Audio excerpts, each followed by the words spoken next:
Hello, welcome to our special coverage of the Russian invasion of Ukraine. I'm Amarachi Ubani in Lagos. The headlines. Russia halts, then resumes gas supplies to Poland and Bulgaria.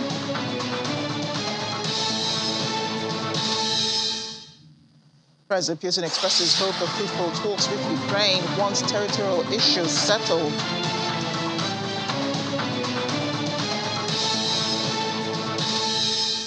And President Zelensky says Russia is behind the attacks in Moldova breakaway region, calling Putin's red alert false.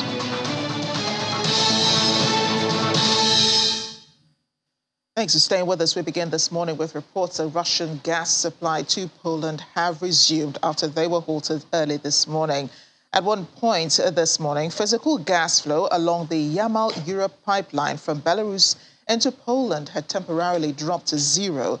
Poland had warned that Russia had threatened to cut off its gas supplies from today after Warsaw refused to start paying for the supplies in Russian rubles. Meanwhile, Poland's energy provider, PGNiG, has now confirmed Russian gas supplies to the country has been halted. PGNiG imported more than half of its gas through Gazprom in the first 3 months of this year, but Warsaw says it will manage without Russian gas and can source it elsewhere. Ukraine, on the other hand, has been calling Russia's bluff. President Zelensky's chief of staff, Andriy Yermak, says Russia is beginning the gas blackmail of Europe by its threat to cut off gas supplies to Poland and to Bulgaria. He did it right. He's trying to prove that energy resources are a weapon, says Andriy, which is why the European Union needs to be united and impose an embargo on energy resources, depriving the Russians of their energy weapon. We'll talk about this in a minute. In the meantime, President Zelensky has been thanking Britain for deciding to remove tariffs on goods out of Ukraine to boost the economy. In his evening video address, President Volodymyr Zelensky of Ukraine told the UK government, "I'm thankful for the United Kingdom, and actually to Prime Minister Boris Johnson for his brief and positive reaction to our solicitation for exchange progression." Britain announced on Monday that all the tariffs on the imports of from Ukraine shall end in order to strengthen their economy. Zelensky said the move would save Ukrainian jobs and add stability to the global food market, which is one step away from a large-scale price crisis due to Russia's war against Ukraine. Well, joining me now to discuss these breaking headlines is our business correspondent, Ini John Mekwa. And you have been poring over, these issues. Yes. Yes. Yeah, the issue with the gas is come on, come off and all that. I wonder what is happening now. I wonder if there's an update. But so far as we know, the gas has been turned off for Poland. Yeah, I'm not sure they've been restored in Bulgaria. In Bulgaria, I'm not sure. So, what makes today significant is that it's the beginning of a new contract. The 27th, and that's why yesterday Gazprom, that's the energy company, state energy for Russia, announced that from today they're going to turn it off because it's the beginning of a contract. Even though, according to Bulgaria, they have already paid for 1 month, they've already renewed the contract, and it does not involve paying for gas in ruble. The European countries are trying to stand as one to speak in this respect. But I mean, Poland is quite comfortable for now because they said they have 80% of reserve in their underground. But for how long? That will be, how long can that take them? That's another one. I think the suffering country here is Bulgaria because they get about 90% of their gas for their energy and their work from Russia. So I wonder how they are going to cope with this. So Poland says that the cutting of the gas supply is a breach of contract, even though, the energy provider PGNiG said they have just enough, but they said this is a breach of contract. Yeah, because I mean, contracts have been signed and ruble payment was not part of that contract. So now if you wake up in the middle of a contract and change the terms of the contract, which is that energy or gas should be paid for in rubles, then it's a breach of contract. Yeah, but what do they do now? I mean, because they already paid the money, right? Yeah, they already paid. They already paid the money. The contract's supposed to start from today. So I guess it's more of legal. I mean, remember that Russia too have gone to the legal aspect because of the seizure of their assets and their reserves and all that. So I guess, but I don't know what court is going to sit on this, because even the criminal court that we're talking about, we do have controversy. The US is not part of it. So, how do you take Russia there? So it's a really long story. But, at the end of the day, the whole world is feeling this. US is talking about recession now. There's stagflation in Asia already. There's food inflation everywhere. In the UK, energy, cost has gone up. So at the end of the day, everybody's feeling it, not just Poland, not just Bulgaria. But I'm wondering, why did Russia not turn off Germany? Why Poland and Bulgaria? Yeah, but also, Inni, it's also important to even understand, why eventually it seems like, this was the most prized thing about, this war. And I know that the European countries were avoiding having to talk about gas from Russia.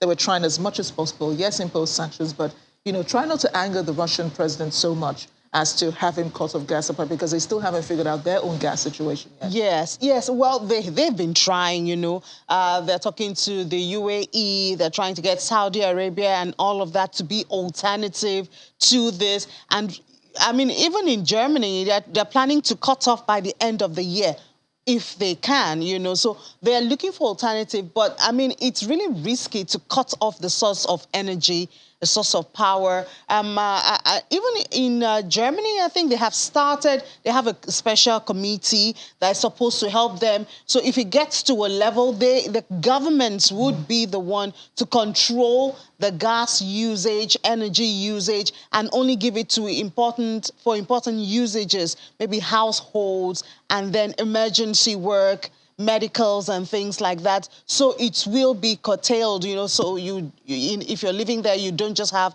access to energy, access to power, just like that, which of course is not a good thing, which is why they said if there's an immediate cutoff of Russian gas to Germany, there'll be a sharp recession. So it's really complicated, because there's and the IMF has said it, that there's no way to plug Russia's inputs, especially oil and then gas. There's no way to plug that. There's nobody to do that at this time. But doesn't the Russian economy eventually suffer for this breach of contract and, having to not have its regular partners? Obviously. I think if the Russian economy wasn't going to suffer, by now they would have turned off the gas to Germany, because they give Germany about 45%. Now, if they turn that off, the income that comes from Germany is going to be off. I mean, because obviously they're going to pay, so it's both ways, which is why I think Russia, maybe starting with the smaller countries, the Poland and Bulgaria, and not the big countries that will be more impactful. Yeah, the Foreign Minister, Sergei Lavrov, had said yesterday that we're probably looking at, Third World War. And that's because of the interventions the European countries have made to Ukraine, with the weapons and everything. We haven't heard from Bulgaria yet, but I'm just seeing now the Bulgarians have reacted. The government says that Russia is using its gas as a political weapon. Yeah, because they had already paid for gas already. Yes, they have already paid. They said they have already paid. They've renewed the contract and all that. So, I mean, this is obviously a breach of contract, but, who is the neutral party to judge in all of this at this time? Russia's run rogue. Well, Britain, on the other hand, has some good news for Ukraine, announcing it will be removing tariffs on Ukrainian products and all of that. But here's the problem. Other countries are complaining as well. I think Canada already, pointed out to the UK, called the UK out, in fact, saying if you're giving Ukraine tariff cuts, why not give us as well? They're not at war, I guess. Oh, well. That would be the first. I mean, everybody's just trying to reduce the pain, and the damage. I mean, every day, I think yesterday we saw the destruction to their infrastructure in Ukraine. How are people going to survive? Even if the war stops today, how are they going to rebuild? So I think that's why they're getting a lot of sympathy from the world, to help them at least get through this very difficult time. Canada is not at war.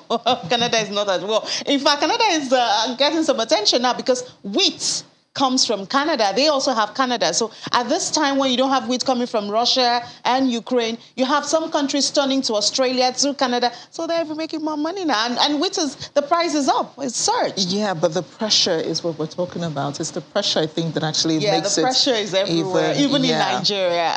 Well, so a very, very grateful Zelensky thanked the British Prime Minister, saying, this was positive, for the country in exchange for its progression.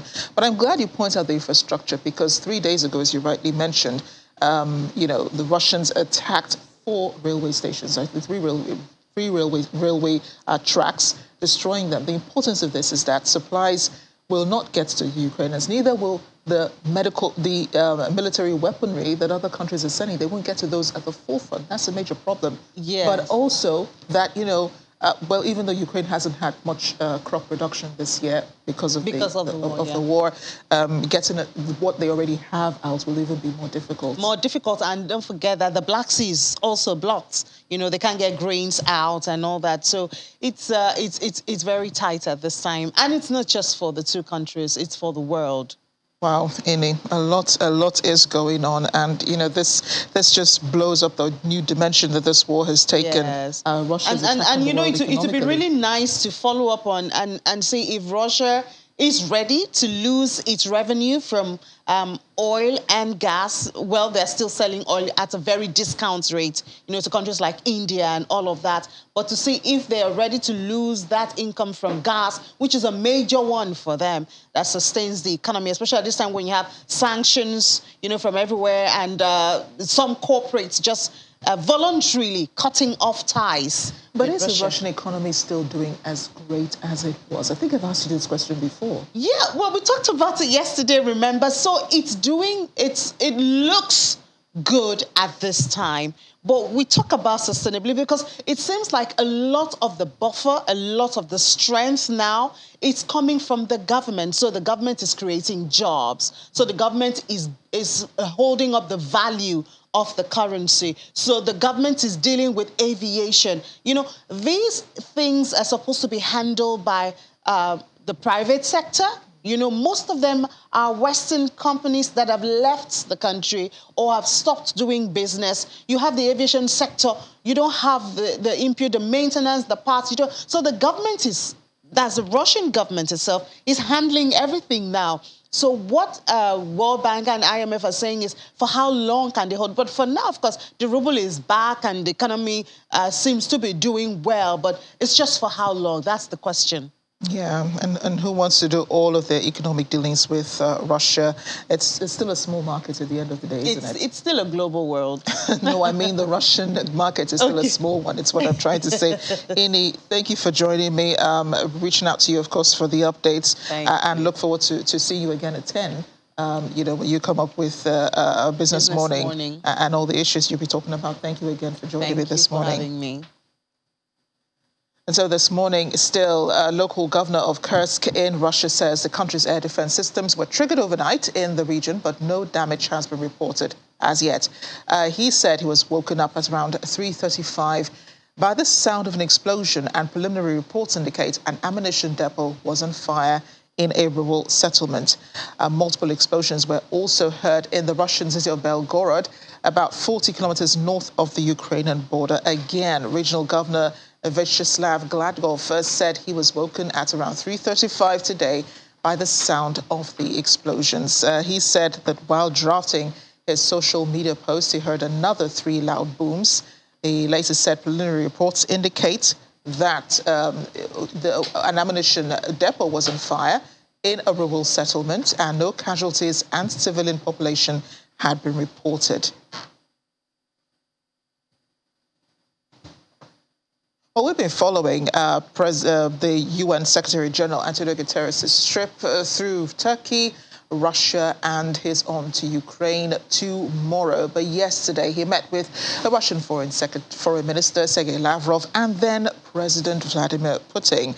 Vladimir Putin said Russia and Ukraine are continuing negotiations online.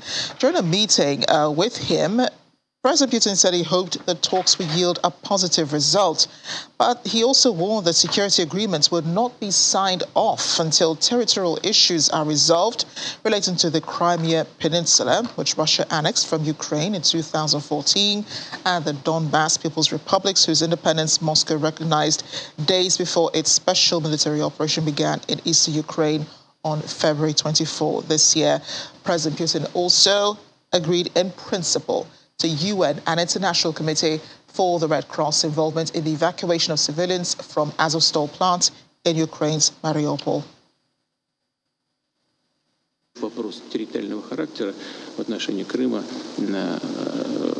We can't sign security guarantees without deciding upon the territorial issues related to Crimea, Sevastopol, and the Donbas republics. But nonetheless, the negotiations continue online. I hope the talks will yield a positive result. The situation in Mariupol is difficult and tragic, but it is simple. I spoke to Turkey's president. He said there was fighting there. However, there is no fighting. It's over. There is no fighting in Mariupol. We hear from the Ukrainian authorities that there are civilians there. Then the Ukrainian army should let these people go. Otherwise, they're acting like terrorists do in many countries of the world, like ISIS in Syria, hiding behind civilian population. The simplest thing would be to let these people go.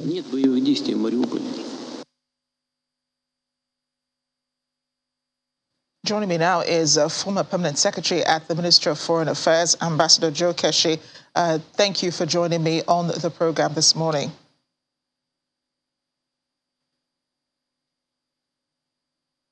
Thank you for having me. I was just shaking my head as I was listening to the Russian president, again trying to change the subject and deceive the world.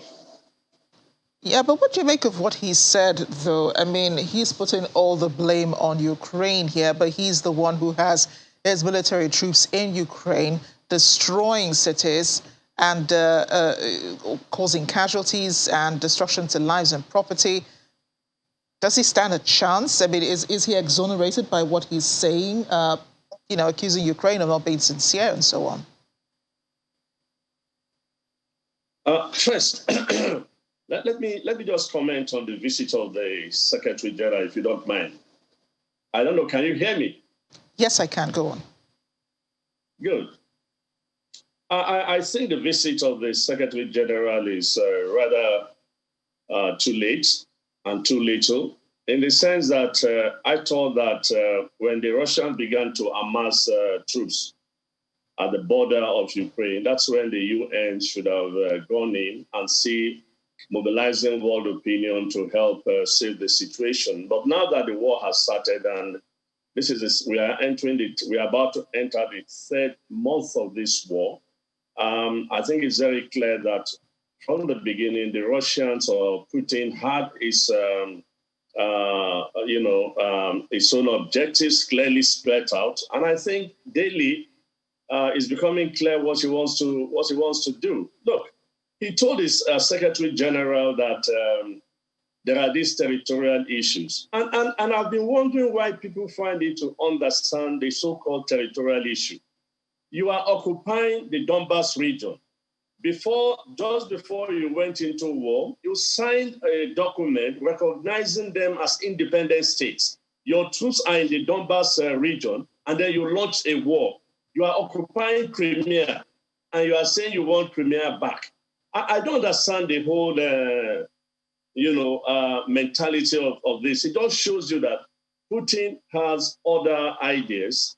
And the massive destruction, the hit on civilian population, the destruction of cities, schools, infrastructure, is a clear indication that it is not a territorial issue, that Putin has his own objective of trying to destroy Ukraine as a country. You cannot be holding you are holding the troops, you are holding the Donbas region, you are holding Crimea, and you are complaining that you want it back. From whom? Your troops are in these countries.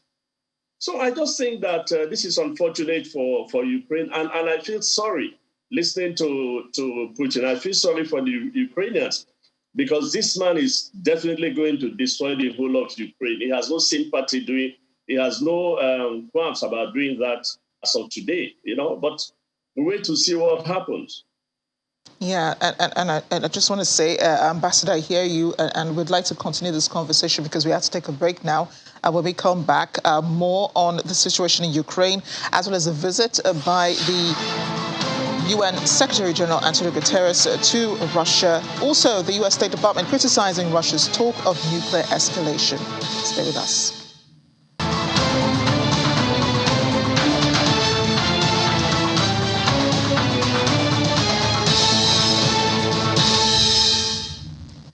Welcome back to our special coverage of the Russian invasion of Ukraine. Former Permanent Secretary of the Ministry of Foreign Affairs, Ambassador Joe Keshi, has been with us this morning. Ambassador, back to you now. And you spoke about, that visit by the UN Secretary General, saying it's a little too late. What could have changed, though, if you had made this visit a bit earlier? Who knows? The Secretary General of the United Nations has a responsibility for global peace and security. If he had moved earlier at the beginning of the crisis, to mobilize global opinion and support, to prevent the war, who knows? Maybe he could have succeeded in persuading the Russians, and if they had tabled conditions for peace, maybe we would not have this war. But, this was completely left to the West and its allies, and it's like West versus Russia and Ukraine in the middle,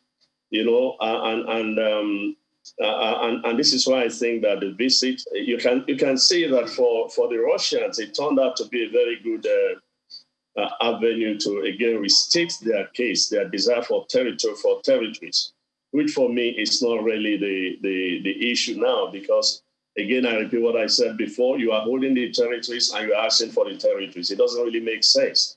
So there are other reasons for this. And I think that it's becoming very clear with the Donbass situation and with the growing tension in Moldova that Russia has a far greater objectives than initially thought of. But definitely, one objective is to destroy Ukraine, and is doing that rather regrettably. Now, this morning we woke up to news, of course, of the explosions in Belgorod, as well as in Kursk region. Do you think that the Ukrainians were probably behind this? No, certainly.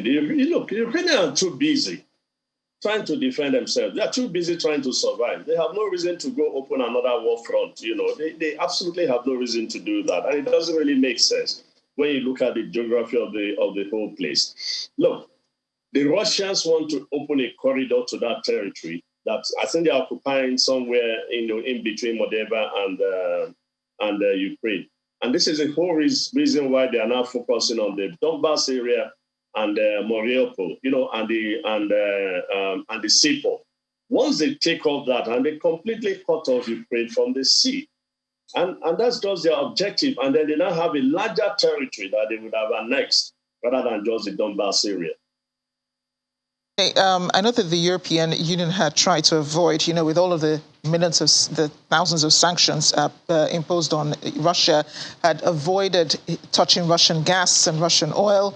But now it appears Russia has taken the bold move to stop supplies to Poland and to Bulgaria, although Bulgaria does not have the capacity, I understand, to be able to withhold or withstand, this as a stoppage of the gas supplies. But Poland says they have enough to be able to sustain themselves. And the EU foreign policy, the European Commission President, von der Leyen, says Europe has enough. They had actually foreseen this and were preparing for it. But for Russia to go ahead and turn off gas, to these countries, that brings a whole new dimension to this war, doesn't it? The question is, why did the Russians take such an action? I think you have to look at it from 2 points of view. Number one, Poland has been the main source of supply of military equipment into into Ukraine, and possibly Bulgaria too. That I've not confirmed, but Poland is very clear, and this is also why they've been bombing the rail lines, that are being used by the West to supply arms and ammunition to the Ukrainians. And so it is a strategic move by the Russians to cripple the ability of Ukraine to receive arms and ammunition, and also to punish Poland. This is just an advance warning that the whole war is going to be a long term, and that the Russians are actually, they are playing a chess game, and they decide when to move some of the what do they call it now? So the point that needs to be understood clearly is that this is a political move taken to punish Poland for his. By the way, that Poland has been more aggressive in advocating military intervention in Ukraine, NATO military intervention in Ukraine, apart from the fact that it's also the base through which the Western allies, particularly the Americans, use in sending their arms to Ukraine forces. So you can understand not only why this action is being taken against them, but it's to also begin to make the Polish people feel the impact of the war far more than they are currently feeling with the presence of refugees in Poland. Yeah, the reason I say that this could be a new dimension, to this war is because it's not possible that this will end with just Poland and Bulgaria. Apparently, Russia really wants, to teach the rest of Europe a lesson, with this act. So I'm just asking, if you think that this goes beyond, right now we're talking about, it's an economic war going on right now, apart from the military interventions that, these countries are making. But hitting the economy is more serious than having to send military weapons. No. There are enough oil all over the world, frankly. There are enough oil all over the world to be able to fill in the gap, being created by the Russians. I think what is not available is probably the infrastructure to get this gas and oil out into the market. A typical example is the Nigerian situation. If we were doing well with the supplies, if we had built the trans gas something to Algeria that was conceptualized a couple of years ago, we'll be supplying gas to Europe, and Europe will not be in any dire strait about the situation in Ukraine and Russia today. So my position is, look, there are enough oil and gas in the world to be able to cushion in the effects of the Russian action. But I suspect that it is how quickly the world can move to redesign the chain, on how these things can be delivered to Poland and to Bulgaria and to the rest of the world. But certainly, if they can do this, there are enough gas, there are enough oil in the market and around the world to be able to cushion up the effect of the Russian action. I want to go back to the UN Secretary General's visit to the Russian president. And you said that, this visit could have come earlier, that the Russian president could have been convinced otherwise. But Russia took a unilateral decision. I'm not really sure what the UN really could have done here, because even the United States failed to stop Russia's special military intervention, in Ukraine. No, I did not say that if he had visited earlier, he could have changed the Russian mindset. No, I did. What I said was that if he had mobilized global pressure on Russia, perhaps, the Russians would have thought twice about doing this. Of course, that the Russians won't listen to the Americans.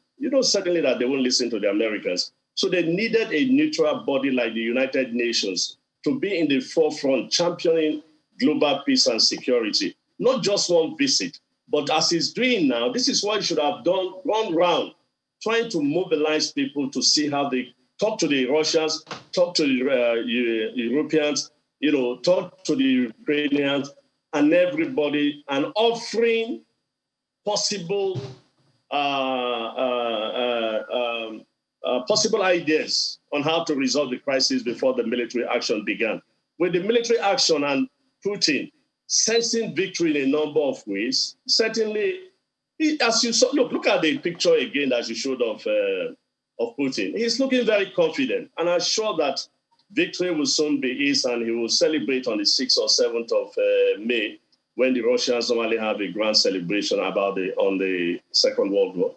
So certainly, Putin is in no position to listen to anybody now to halt the military operations until his objectives are achieved. That is the reality on the ground. Ambassador Keshi, thank you again for your thoughts and your analysis on the issues. Thank you again. Thank you. Thank you for having me. Over in the UK, Foreign Secretary Liz Truss on Tuesday said it was no longer enough to only supply Ukraine with defensive weaponry to combat the Russian invasion. She says the country no longer has to drag its feet as Ukraine needs more. Britain had initially limited its supply of weapons to those classified as defensive, but has since spoken about expanding the arms it is supplying and using its military vehicle to enable others, such as Poland, to supply tanks directly to Ukraine. Ms. Truss said the British government would put more support into Moldova and other states vulnerable to Russian aggression. And our allies are stepping up too. The UK has led this effort. We've supplied 6,000 anti-tank weapons and 120 armoured fighting vehicles, as well as ammunition and other weapons. We're helping other countries deliver equipment by providing logistics support. And we're also backfilling third country stocks, for example, by offering to deploy British Challenger 2 tanks to Poland. We're training Ukrainian troops to use the new equipment, and our allies are stepping up too. For too long, there was a false distinction between defensive and offensive weapons. It became an excuse for some to drag their feet. That time has now passed. NATO allies are clear that we are delivering heavy weapons to Ukraine. That's what the Ukrainians need to halt the latest Russian initiative and regain control of their territory. Well, the Honourable Gentleman highlights a very real risk, and this is why it is right that we and our allies are stepping up our provision of weaponry to Ukraine. It's why we're putting extra support into Moldova. And in the future, we are making sure that Ukraine is able to defend itself, but also other vulnerable states are able to defend themselves against Russian aggression. We've also been resolute in our diplomatic response. We're reopening our embassy in Kyiv. I want to thank our ambassador, Melinda Simmons, and her team for their courage and action. And we're isolating Putin on the world stage. The United Kingdom led the diplomatic push to suspend Russia from the UN Human Rights Council, and we're using our presidency of the UN Security Council to expose Russia's war crimes and the appalling rape and sexual violence that we have seen systematically used in Ukraine. We gave President Zelensky a platform to detail the abhorrent crimes that have been committed by Putin's forces, and we've launched the Murad Code to set a global standard for evidence on sexual violence. We're also working with 141 countries that voted to condemn Russia in the UN General Assembly to toughen our stance. The United States and Ukraine are largely aligned on what military equipment Ukraine needs to continue its fight against the Russian invasion and what Washington can provide. And that's according to U.S. Secretary of State Antony Blinken. Blinken told the Senate Foreign Relations Committee he discussed those needs with President Volodymyr Zelensky when both met on his trip to Ukraine this week with Secretary of Defense Lloyd Austin. Her first official U.S. visit there since the Russian invasion began on February 24. Or we spent a great deal of time with President Zelensky, the chief of his military, their defense secretary, going through what it is they believe they need to effectively prosecute the battle going forward. Secretary Austin is in Germany today with representatives from, I think, close to 40 countries, focused on making sure that we are either delivering ourselves or finding the countries to deliver what it is the Ukrainians need. And I can just say broadly, and we can go in more detail in a different setting, I think we're largely aligned in what they say they need and what we think we're able to provide. We recognize that you are doing some work in Lviv, but Kyiv is the capital. We are sending diplomats back to Ukraine this week, and they will begin to assess how we can most effectively and securely reopen the embassy in Kyiv. And without going into too much detail in this setting, I anticipate that we will be in Lviv and then head to Kyiv, subject to the president's final decision on that. But we are moving forward on that. We want to have our embassy reopened, and we're working to do that. Meanwhile, the U.S. State Department has criticized Russian Foreign Minister Sergei Lavrov's comments about the potential of a nuclear war, saying loose talk about nuclear escalation was the height of irresponsibility. And much earlier, well, yesterday actually, Sergei Lavrov warned the West not to underestimate the elevated risks of nuclear conflict over Ukraine and said he viewed NATO as being, in essence, engaged in a proxy war with Russia by supplying Kyiv with weaponry. The United States and its allies pledged new packages of ever heavier weapons for Ukraine during a meeting on Tuesday at a German air base, brushing off a threat from Moscow that their support for Kyiv could lead to nuclear war. U.S. officials have switched emphasis this week from speaking mainly about helping Ukraine defend itself to a bolder talk of a Ukrainian victory that would weaken Russia's ability to threaten its neighbors. They are deeply irresponsible. We have seen in recent weeks a pattern of bellicose statements, and whether you call them statements, whether you call them bluster, whether you call them propaganda, this has become a pattern. These certainly are provocative statements. We think they are deeply irresponsible. We deem them to be a continuation of the Russian government's very clear attempts to distract from its failure in Ukraine. We intend to make this invasion a strategic failure for Russia. Our Washington correspondent Maria Bird joins us now. Maria, great to see you, and thanks for doing this. I know it's pretty early in the U.S., but, you know, Secretary of State Antony Blinken was kind of being debriefed, you know, at the U.S. Senate's Foreign Committee about his trip to Ukraine. And then he spoke about, you know, diplomats coming into the United States. Let's talk more about that, you know, and the appointment of a new U.S. ambassador to Ukraine. Why is the embassy being opened in Lviv and not in Kyiv? Right now, we all know that Kyiv is not the safest place at this time. And I think that what the U.S. is really trying to do is begin their process. And as it was stated earlier in the session through Secretary Blinken, it's, you know, they're trying to see what is going to be best. They're going to come in and assess the situation and then move from there. And I think that's really what the U.S. is trying to do at this time is, yes, they're being bold. Yes, they're trying to set a tone for where the U.S. stands as it relates to this war. But at the same time, they are being a bit cautious as to ensuring the safety and making sure this is a smooth transition, and this is one that can be sustainable. I think the U.S. is hoping that the presence of U.S. diplomats will obviously assist in stating that the U.S. and the rest of the world should be standing there with Ukraine and beginning to move forward. Because, as you said, they are calling for an end to the war, and they are being very bold in their call for the end. Yeah, and State Department spokesperson Ned Price talked about the loose talk about nuclear escalation. I know that Sergei Lavrov, the Russian foreign minister, had mentioned that, and it seemed like he was saying, you know, the West was provoking Russia with all of this talk about military aid for Ukraine and all of that. But that's not stopping the United States, really. But what else has the White House said, you know, about this threat of nuclear escalation from Russia? The White House has been very clear that any form of nuclear escalation would definitely mean increased sanctions and most importantly, increased aggression against Russia. And I think that is the real question. What does that increase in aggression mean? Are they going to potentially become a part of the war? Is this potentially going to impact U.S. In a more direct way? and how will they be moving forward if there was any type of nuclear aggression. I think the real question is whether or not Russia would be able to sustain something of that nature. We all know that whether it's Russia or any other part of the world or any other country that has claimed nuclear aggression, that has always been, I think, a key striking point for the U.S. and NATO, because that does definitely bring other potential challenges that we're not even aware of at this time with the current invasion by Russia into Ukraine.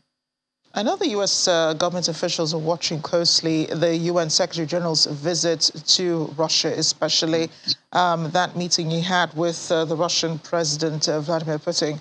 Both sitting at opposite ends of that long table is where now re-elected French President Emmanuel Macron also sat, before the invasion, trying to convince the Russian president again of not going into Ukraine. Of course, then no one really knew, except U.S. intelligence, about, the plan to invade Ukraine. But what has the U.S. said about, these negotiations going on between the Secretary General and, his talks with the Russian president, as well as Sergei Lavrov, and his proposed meeting with President Volodymyr Zelensky tomorrow?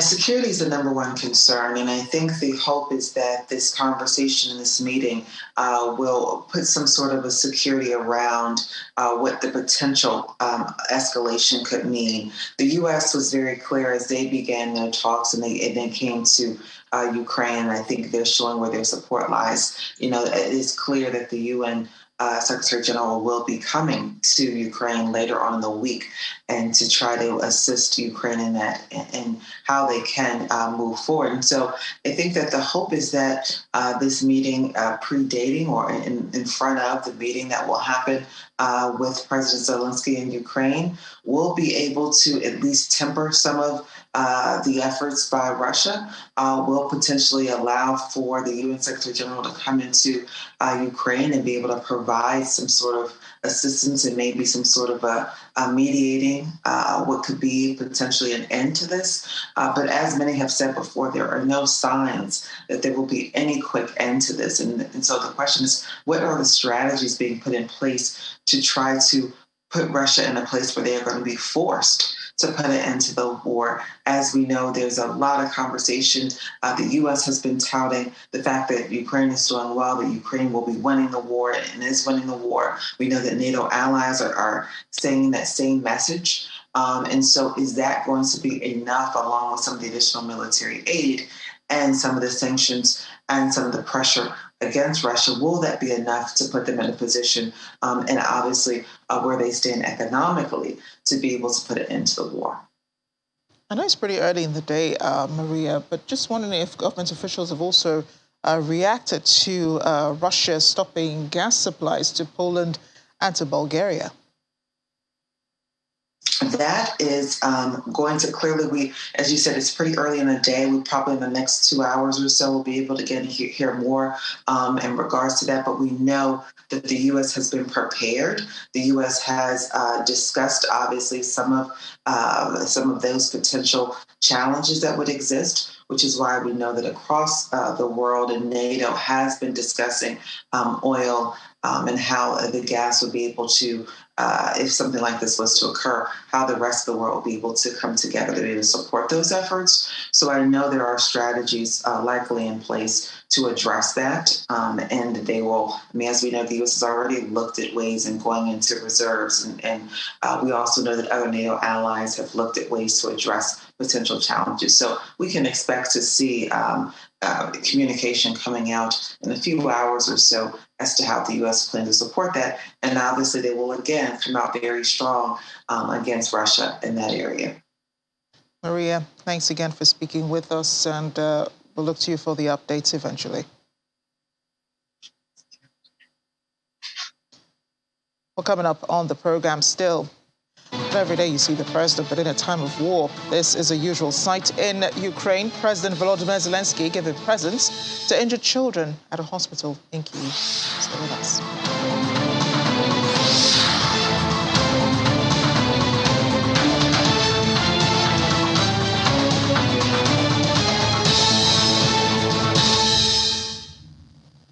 Welcome back to our special coverage. Just to give you an update on what's been going on this morning, we reported Russia halted gas supplies to Poland and to Bulgaria, but gas is reportedly still flowing to other European countries. For Austria, which is paying for its Russian gas in euros, supplies are continuing unrestricted. It received about 80% of its gas from Russia. Germany has also refused to pay for gas in rubles, according to the new Russian gas policy. Last night, its network regulator said it was monitoring the situation, but that the security of its supplies are currently guaranteed. The only EU country to offer to pay for Russian gas in rubles is Hungary. Its foreign minister said this morning the supplies were normal and that in the month of May, it will be transferring the next payment for Russian gas in euros for Gazprom Bank to then convert it to rubles. In the meantime, President Volodymyr Zelensky says Russian special services are behind a series of blasts in a pro-Russian breakaway region of Moldova. Transnistria, which borders Ukraine, has seen a number of attacks in the last few days, with 2 radio masts destroyed, a military unit attacked, and the state security ministry reportedly hit with a grenade launcher. The region's Russian-backed government has gone on terrorism red alert, but Ukraine has claimed that these are so-called false flag operations, an attempt by Russia to destabilize the region and spread the conflict. Previously, a top advisor to President Vladimir Putin said that Russian speakers in Moldova were being oppressed, the same excuse used to justify the invasion of Ukraine. Ukraine, however, accused Russia of trying to drag Moldova's breakaway region of Transnistria into the war. That's after authorities in the Moscow-backed area, which borders western Ukraine, blamed Kyiv for a series of attacks. It said explosions had damaged 2 radio masts, as we said earlier, and that one of its military units had been targeted. Ukraine insists Russia is behind the attacks. Moldova's president called an emergency security meeting after the incident yesterday. She says analysis indicates there are tensions between different forces within the region who are interested in destabilizing the situation. It makes the region vulnerable and creates risks for Moldova.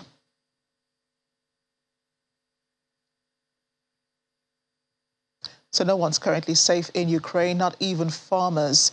In a southern region bordering the front line of the military conflict with Russia, they're now wearing body armor to plow their fields. Just a week after the war started, Grad rockets began falling right next door to the fields where contract farmer Yuri worked in Zaporizhia region. He now mans a tractor in a bulletproof vest and a ballistic helmet provided by his employer, a fashion statement that farmers in surrounding fields have also picked up on. Although shelling in his area have increased in weeks, Yuri and his colleagues are determined to plow their fields this spring. In sports news, Borussia Dortmund and Dynamo Kyiv have helped raise 400,000 euros in support of victims of the war in Ukraine when the teams met in a friendly match played under the banner of the Match for Peace tour. Dynamo defeated Dortmund 3-2 in front of a crowd of 35,000 fans at the Signal Iduna Park. It was their 4th stop of the tour following games against Legia Warsaw in Poland, Turkey's Galatasaray, and Cluj of Romania. They will play Dynamo Zagreb and Basel next week, while there are further fixtures planned against the likes of PSG, Barcelona and AC Milan.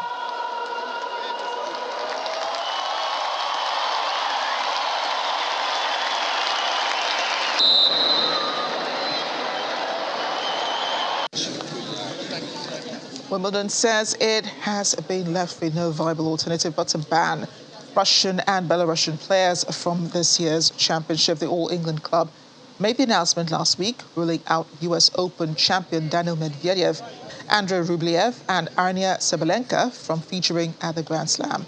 Expanding on the announcement, chairman of the All England club, Ian Hewitt, stressed the role of the UK government while dismissing claims of discrimination.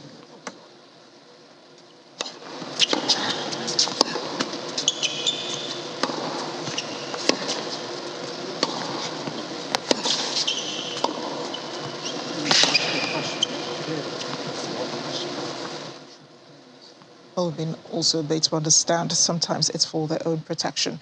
As we end the program, though, the Ukrainian presidential press office released this footage showing President Volodymyr Zelensky giving presents to injured children during a visit to a children's hospital in Kyiv. This was yesterday. Among the patients he spoke with were Ilya Matvienko and Kira Obeniska. Both children are from Mariupol. They lost their parents, according to the press office. The minors were initially taken by Russian occupiers with territory not controlled by Ukraine, but they were later brought to by Ukrainian forces all the way to Kyiv.